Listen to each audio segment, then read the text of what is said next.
Osiris has always had a strong connection with death, resurrection, and fertility, chiefly in an agrarian sense. This apparent contradiction of embodying both life and death didn't seem to bother the Egyptians. We find what seemed like contradictions and dichotomies throughout Egyptian mythology, which might make us scratch our head and wonder, but the Egyptians were never burdened by our Western tradition of Platonic logic. What we may perceive as a contradiction could have been perfectly alright to them. Getting back to Osiris, the Egyptians weren't unique with their association of fertility, life, and death. We find a similar concept of a particular deity presiding over both life and death, or creation and destruction, in various cultures throughout history, like the Greek Demeter or Hindu Shiva, just to name a couple.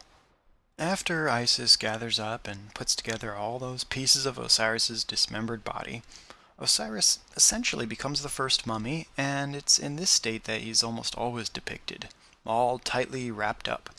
Being the first mummy, his murder arguably is also the very first instance of death in Egyptian myth, and the first entombment. The ideas of life, death, fertility, entombment, and resurrection all come together in the statue of Osiris. The pedestal that Osiris stands on bears a striking resemblance to that coffin of Khnum-Nakht, and the drawing of the sarcophagus of Menkaura. The pattern painted on the wooden base is meant to mimic the traditional niched pattern of early mortuary temple facades, Old Kingdom sarcophagi, Middle Kingdom coffins, and false doors. And just as there's always something further behind the facade, ultimately a mummy, here too, as I briefly said earlier, we often find a little corn mummy under the trap door in the cavity of the box. I said that the corn mummy is a bit of a misnomer. That's the case because there was no corn in ancient Egypt. Corn is a New World crop. Egyptians grew a variety of other grains, like barley and emmer, but no corn. Now, this is all semantics with a distinctly American bias. Corn is just the word used by English anthropologists to denote the staple crop of a region. Corn, as it's known to your average American, is technically and more precisely referred to as maize. Yeah. The corn mummy is composed of earth and grain, the key ingredients which, when mixed together, create life. Germination parallels resurrection, two distinct aspects of Osiris. So, therefore, the corn mummy plays out in microcosm the whole ideology of death and resurrection in ancient Egypt. And kind of like a series of nested Russian dolls, we find the corn mummy within its tomb, which in the form of the Osiris statue is placed within the larger tomb of the deceased.